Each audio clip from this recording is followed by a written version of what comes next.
Good evening, boys and girls, and welcome to Channel 8 News. I'm Roger Hilton, outside reporting in the center of Hurricane Irma. That's right, there's debris falling everywhere, and I'm serious. There is a Hurricane I got two of them. The hurricane's got one of them.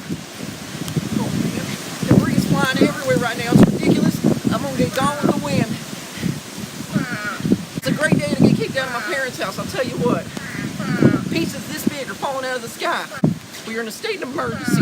Do not walk outside. Dang it. Do not walk outside. Stay indoors. Don't do anything that I wouldn't do. Dang it. I quit.